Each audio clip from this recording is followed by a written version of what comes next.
अगर आपकी उम्र 44 साल है या 60 साल की दहलीज पर है तो बुढ़ापे को रोक सकते हैं।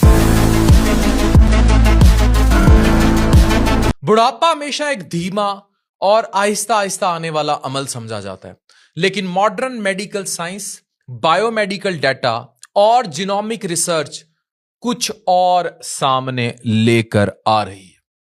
यह बात सिर्फ थ्योरी नहीं, स्टैनफोर्ड मेडिसिन की लेटेस्ट रिसर्च जो 14 अगस्त 2024 को नेचर एजिंग में पब्लिश हुई, यह साबित करती है कि इंसानी जिस्म में एजिंग का प्रोसेस लगातार नहीं होता।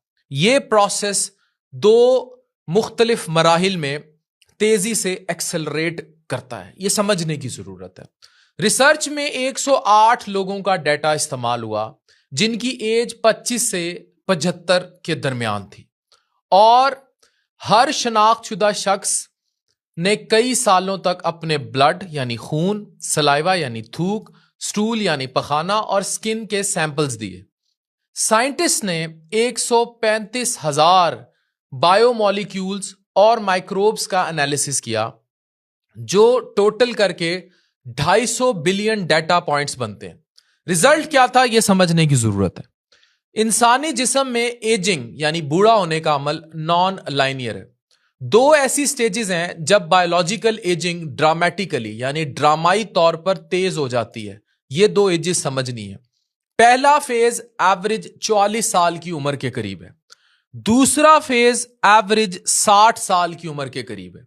ये दोनों फेसेस ऑफ एज जो है बायोलॉजिकल सिस्टम के हर हिस्से को अफेक्ट करते हैं, चाहे वो मेटाबॉलिज्म हो आपका, चाहे जिगर हो, गुर्दे हो, कुव्वत मुदाफियत का निजाम हो, जिल्द हो या आपके मसल्स हो। मिड 40s के फेज में आपका लिपिड मेटाबॉलिज्म में बड़ा ब्रेकडाउन देखा गया। शराब और कैफीन मेटाबॉलिज्म को स्लो शुरू हो जाता है। शराब और कैफीन अगर आप इस्तेमाल करते हैं, इवन इसमें ऐड कर लें चाय को भी। कार्डियोवैस्कुलर बायोमार्कर्स में डेंजरस फ्लक्चुएशन आती है। दिल के बायोमार्कर्स में मसल का मास और जिल्द की इलास्टिसिटी यानी जिल्द कितनी आपकी इलास्टिक रहती है, इसमें नोटिसेबल गिरावट शुरू हो जाती है। मुसलसल सोजिश के सिग्नल्स बढ़ने लगते हैं और दिल की बीमारियों का रिस्क बढ़ता है। अर्ली 60s के फेज में आपके कुव्वत मुदाफियत के निजाम में डिसरेगुलेशन होती है, और सबसे बड़ा इशू है गुर्दे के फंक्शन के बायोमार्कर्स डेंजरस लेवल पर गिर जाते हैं।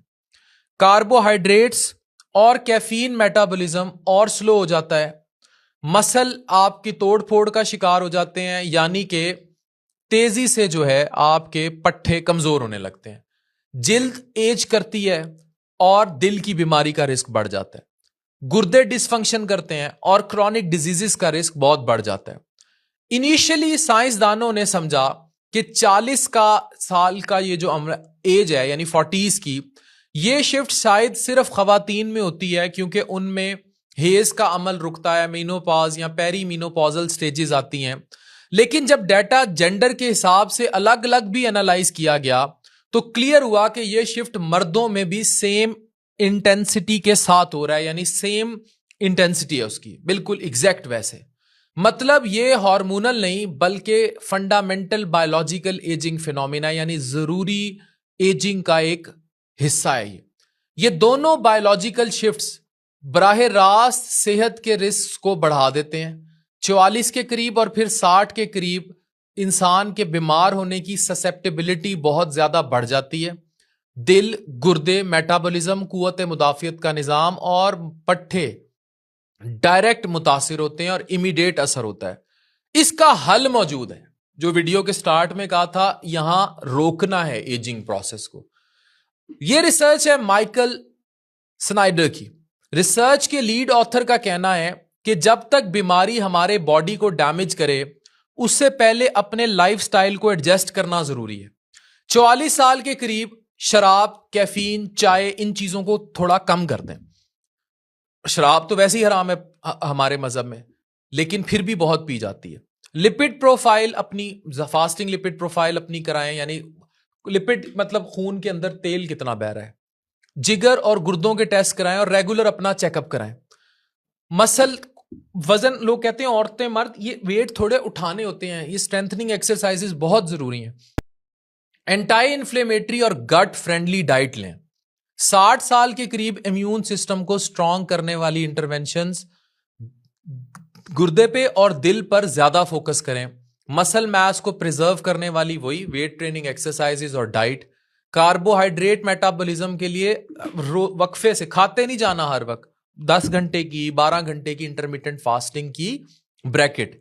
ये डाटा ये साबित करता है कि एजिंग का प्रोसेस आपके हाथ में है, और अगर आप अपने लाइफस्टाइल को वक्त पर ऑप्टिमाइज कर लेंगे तो ना सिर्फ क्रॉनिक डिजीजेस का रिस्क ड्रामेटिकली कम हो जाएगा, बल्कि आपकी बायोलॉजिकल एजिंग का प्रोसेस भी स्लो हो सकता है।